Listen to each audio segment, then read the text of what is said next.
Ultimately, the most important metric to PE firms is multiples on invested capital. And you Hmm. get that during a 5 to 7 year hold period. So, you know, you want to build your long term financial viability, and you do that with your customer base.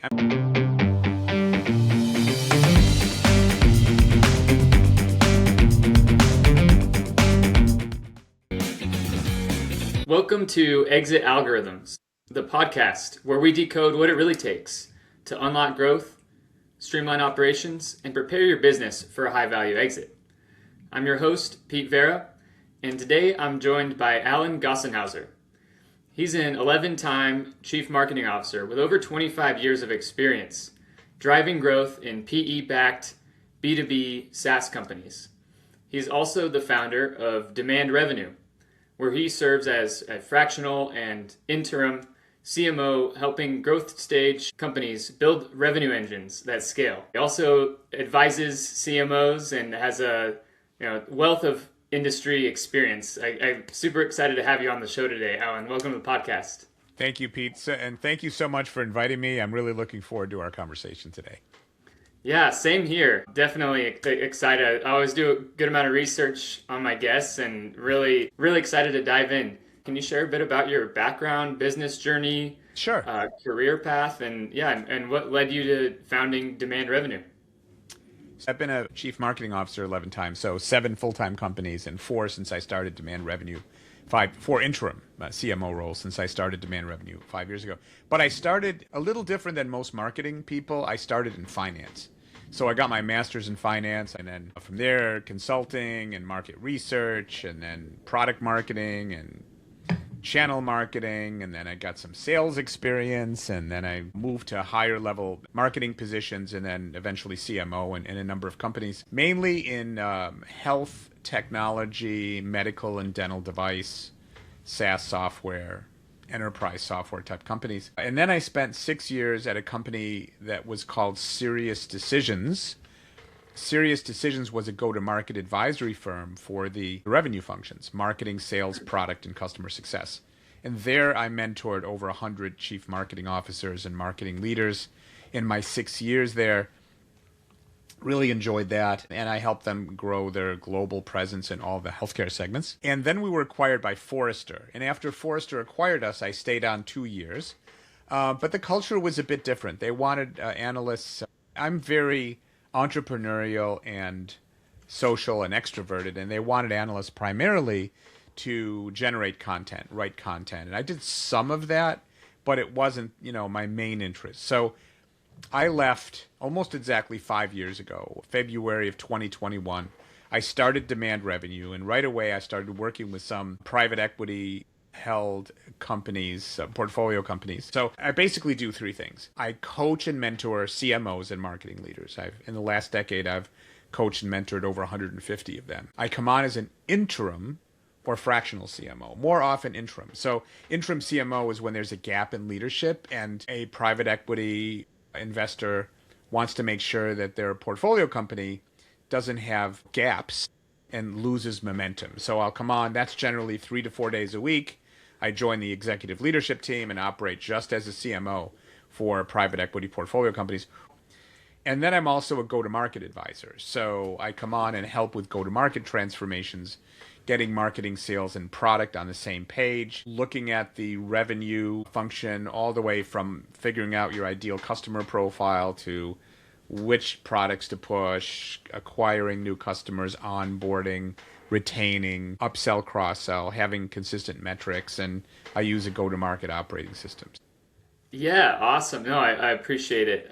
It sounds like having that financial background really helps you, in the marketing side of things, have a more holistic view and plan, right, for each business.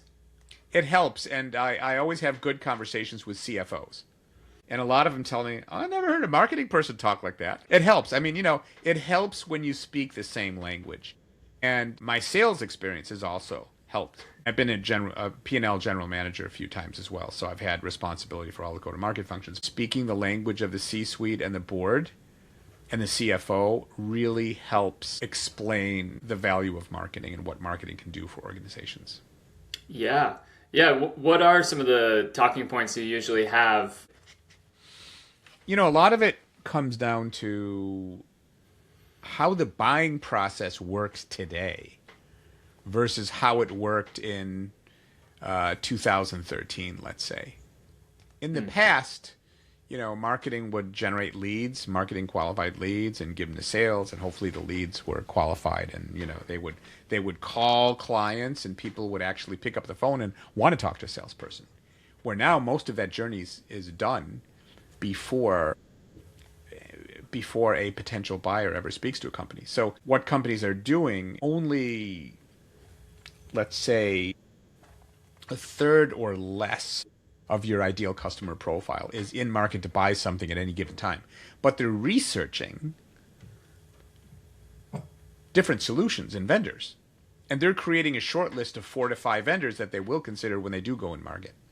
So if you're not educating the market early about why you matter and, making them aware and giving them preference on your value proposition, you may never get an at-bat. Because when they come in market, they've got a short list of 4 to 5 vendors they've looked at, and 95% of the time the winner will be on that short list. So if you don't have brand gravity, you're not even going to get an at-bat. So, a lot of organizations are focused on the current quarter. Pipeline in the current quarter. If you are so focused just on the current quarter all the time, and you don't have a clearly defined ideal customer profile, and if you bring on customers that churn, you're not buying long-term growth. You may get short-term growth in the quarter. You're buying debt. You're buying churn. And that's a short versus long-term conversation that I often have with CFOs. That, yeah, the current quarter is important in understanding that and how to drive it. But do you want business next quarter? Next year? Do you want to retain the customers you bring on?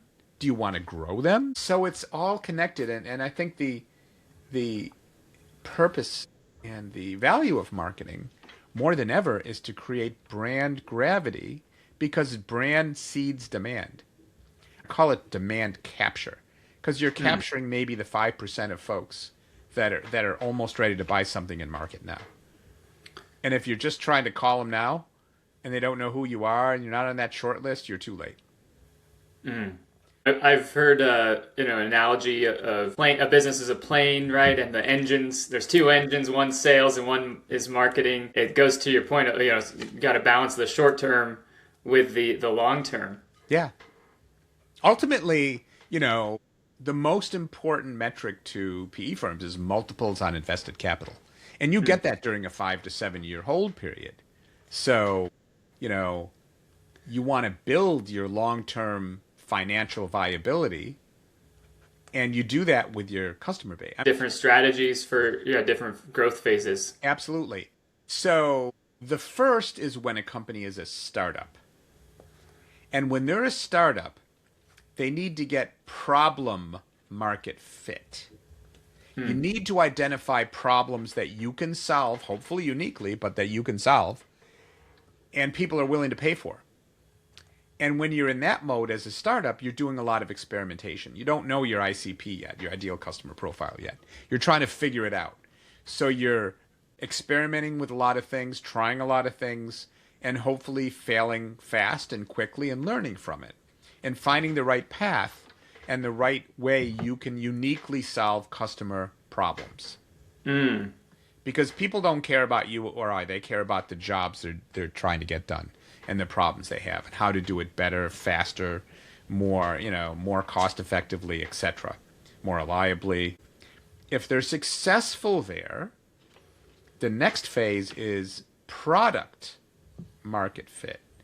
And when you go through that, the questions change again, because now you want to build a scalable infrastructure. So you want to build processes, people, process, technology, data, analytics, pricing, brand gravity, as I mentioned. Yeah. But you're trying to sell your products, and people don't want to see product selfies. What they want to see are solutions to their problems. And then if you're successful there, you get into the last phase, which is platform market fit. That's where you have a set of solutions and a set of products that can be built into a platform to provide more value. And there, most likely, the lion's share of your business is going to be retaining and growing existing customers. So customer satisfaction, not just using NPS or Net Promoter Score as a vanity metric, but as a vehicle to improve customer satisfaction and create a remarkable and differentiated customer experience where you can drive better retention, upsell, cross-sell, and that's the key to your future long-term financial success.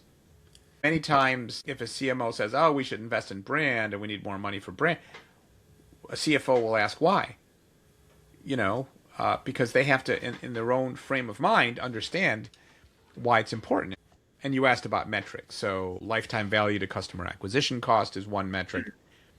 Win-loss ratio on the front end, gross revenue retention of the customers you have, how many do you keep, and net revenue retention that adds, with the add-ons. So companies that are really healthy have a net revenue retention of 120% or more, and a gross revenue retention close to 100%. So, they're really looking at whether they have any churn, and if they do, what the causes are. Those are some of the conversations. Man, it's all great information. I would love to double click on brand gravity and how can businesses start to build that?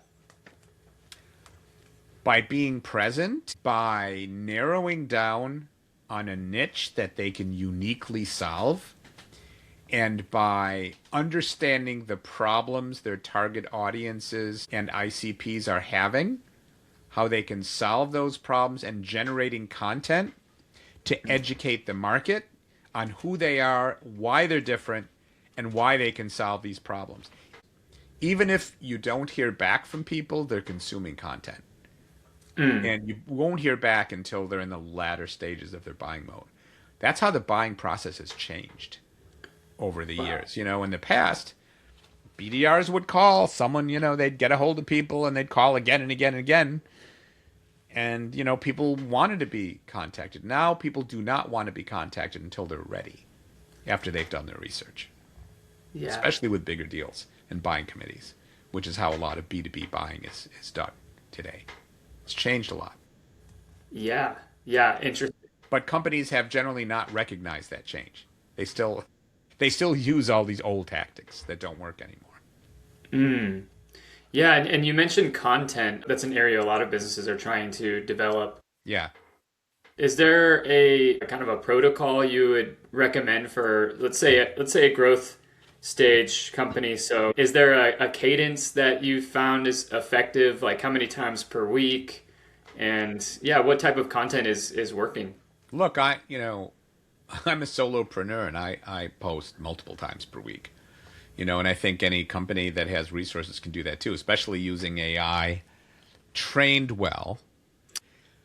The other thing I would say is with the growth of LLMs, more and more people are researching the questions they want answered on LLMs, whether it's ChatGPT or Claude or, Perplexity or you name it, Google. So websites need to be designed for LLMs, not humans anymore. Because what's happening is humans are researching on LLMs and they're a lot more qualified when they contact you after they've researched you on an LLM. So if your website is not configured to maximize your LLM exposure, you're going to be not in the mix. A lot of times you want to be in the mix. So that's something else companies can do. Yeah. What are some of the differences, between just optimizing for a search engine, Google, versus now an AI model? Q&A, a lot of Q&A. When you put blogs out, have a short description at the top, a summary of the blog, And then at the bottom have extensive Q&A. It loves Q&A. The Huh. LLMs love Q&A. The site structure has got to be there, you have to make it easier for LLMs to consume the content and categorize what your content is. But because humans are researching on LLMs and they're looking a lot more at the results they're getting from LLMs because it's their exact questions than just, if you show up on the front page, that's huge. Mm. That's huge. And it's going to become more and more significant as time goes on. I think I saw a statistic out there. There's a more than 50% drop in people actually clicking on websites now Yeah. because of AI, right? Yeah. That's just going to, that's not going to change. It's going to get more and more. Because when you Yeah. think about it and you want an answer to something, you're going to get a more complete and comprehensive answer to your question if you ask an LLM versus, getting a search result and then sifting through a bunch of websites. Let it sift through the websites for you. It's a lot easier Yeah. and, a lot faster. Saves a lot of time. It affects how you organize your marketing campaign, right? It does. Yeah. Crazy. You can't have a conversation today without AI. That's a theme of the show. I think it's critical right now to talk about it. Yeah, it kind of is. How do you build a revenue engine? Like when you consult with a company, what are some of the first things you look at? First thing, I ask a lot of questions, and I ask people what they're most proud of, and where they think the gaps are, and I give everybody 3 magic wishes, and that's the C-suite and the marketing department. Excuse me. So I don't come on like I have the answers. I come on to learn at the beginning. I think that's really important. Developing relationships and listening to what the company is proud of and what they think is working before we start talking about the gaps. So I look at people, process, technology, data, analytics, pricing, brand gravity, those types of things, all infrastructure types of things. Some of the things I look for specifically, because I've seen this problem over and over, is does a company have churn? Do they have customers that leave? What's the level of churn they have? What's their gross and net revenue retention? Are there issues around that? And if there are, what are the controllable issues? And the other thing I like to hit on early is, has the company defined their ideal customer profiles? And has it been a cross-functional effort where everyone from the CEO and every department agrees on what the ICP or ICPs are? And even if they've done that, have they put governance around it? So when there's pressure to succeed in the current quarter, do they bring on non-ICP clients to make the quarter that ultimately churn, that they can't retain and grow? That's one of the causes of churn is mistargeting. The other thing I see a lot, Pete, is lack of alignment. Marketing, sales, product, customer success, doing different things, silos. When I was with Serious Decisions, they did a study of 400 B2B companies and found that companies that were well aligned and stayed aligned grew 19% faster and were 15% more profitable. And that's as true today as it ever was. A lot of times the enemy is not external, the enemy is us, and we've got to get on the same page. So I spend time doing that as well. What are some things companies are doing to prevent those silos, to encourage open communication between different functions of the company? Have cross-functional meetings, on a regular basis, like monthly. CMOs developing relationships with their functional peers, the CSO, the CFO, CHRO, CPO, having good relationships there and making sure that teams work together and have a cadence of meetings. Creating metrics that go across functions that define what good looks like in a consistent way. Having an integrated planning process, and by that I'm thinking 3-year strategic plan, but also the annual plan, where when the plans are put together, it's in reaction to corporate goals, and then the plans are reviewed for consistency between them. Those are things I think a lot of companies can implement. Yeah. Besides the silo issue. What are some other things like businesses go wrong when trying to implement a marketing plan? Trying to do too many things at once. I coach a lot of CMOs with that, pick 3 things that you want to hit out of the park when the year is over. Yes, you'll still do 10 things, but pick the 3 that you really want to make headway on and make sure you resource and prioritize them. The most popular planning document that I share with CMOs is something called the marketing will/will not list that they get cross-functional consensus on. Look, marketing can't do everything, and we want to be strategic and proactive and not reactive. And the other is speaking the language of the C-suite and the board. So, for example, when they're talking about brand gravity, the things that brand gravity will influence are the number of at-bats that will actually be in the mix on the short list because, we communicated and educated early. Win-loss ratio will be much higher when you have brand gravity. Pricing power will be much higher. And your future pipeline and at-bats in subsequent quarters, when people do go in market, will be much higher. All of those things I just mentioned are financial. They're all financial. And, your sales and profitability are in the rearview mirror. Your future sales and profitability is dependent on your ability to satisfy, retain, and grow customers. Comes down to that. Once you have customers. I'd love to talk a little bit more, given your experience with private equity, first being acquired by Forrester and then consulting with private equity backed companies. How does the marketing campaign and strategy change, when an acquisition happens? It depends on the private equity firm. I've seen some firms that really care about marketing, want to invest in marketing, often want to change the name and the brand and invest a lot to make that happen, but want marketing to be a business partner and proactively manage the budget.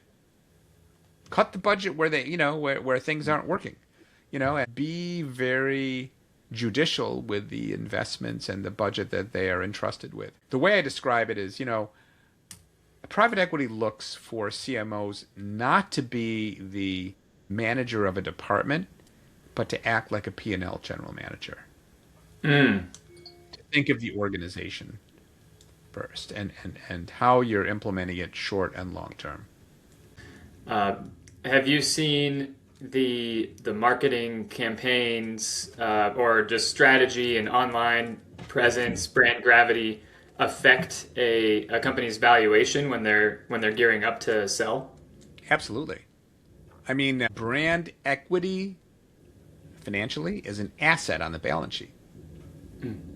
There's value there. And if you can show that you have a continuous pipeline and recurring revenue of existing customers and have an annuity of recurring revenue because of the quality of your customer relationships, that greatly increases the value of your company. Wow. Absolutely. Yeah. It's going to make you more profitable too. All of those things. See, but to do that, you have to have the right ICP. You have to narrow down, and you have to make sure you don't have a lot of churn. And if you do, fix the causes so you have a well-functioning organization. I know we're coming up close on time here. I'd be remiss if I didn't ask, how are you leveraging AI today the most, and how do you see it affecting your industry? Oh my God! Yeah, as a solopreneur, I leverage AI all the time. As I said, I live on Claude co-work. I'm leveraging it to who do I reach out to? What do I say? Analyzing my content. I have a weekly newsletter on LinkedIn called the Private Equity CMO Advisor, and it analyzes all of my written language. And then I've been a podcast guest, and I had like about 200 videos, so I fed that in, got all the transcripts. So Claude knows my speaking voice in addition to my writing voice, and I can kind of dial that when I create content. Always look at it very carefully to make sure it's what I want to say and make changes to it. But It's very good for content generation. It's helped me a lot. And to analyze my business. Where should I move my business? Here, where are the revenue sources? I feel like I have a staff of analysts helping me, relatively free.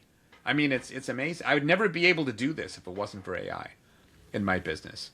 In some ways, I'm helping customers. I have a tool that was created by my thought partner, someone I work with a lot, and it's a virtual panel.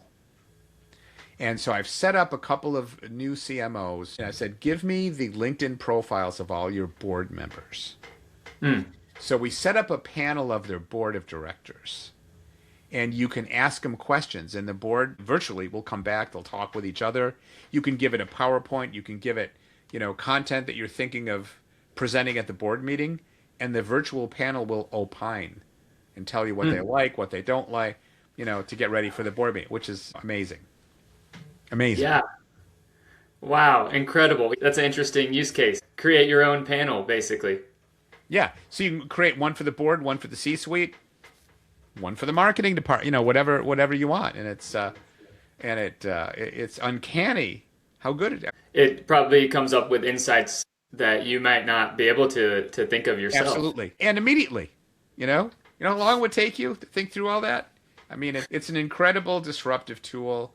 I've been into disruptive technologies for many, many years. I'm a big student of Joseph Schumpeter, who was a 19th century economist who came out with a theory called creative destruction. This is a really big one. So people need to get on. It's not going anywhere. It's just going to get better and better. Yeah. Yeah, Embrace definitely. it. Use it as a tool. But I see a lot of people misusing it. They think using it the easy way to generate lousy content that is or trying to substitute for strategy. But you need people to work smartly with, like any tool. What is one practical tip for business owners who want to build a marketing function that actually drives revenue? Narrow down and understand the problems of your target audience, and don't transmit product selfies. Talk about the problems they're dealing with and how you can make their lives better. Well said. Wow, I love it. Thank you. Yeah, that has been an incredible conversation. So many good insights. Where can listeners find you and learn more? You can email me at alan@demandrevenue.com or ag@demandrevenue.com. Awesome. Yeah, I'll leave that in the show notes and your LinkedIn as well. I know you put out a lot of good content there. Thank you, Pete. It was really a pleasure joining you today. I enjoyed our conversation. Thank you for inviting me. Likewise. It's been an absolute pleasure, Alan. Thanks for coming on. Okay. Take care.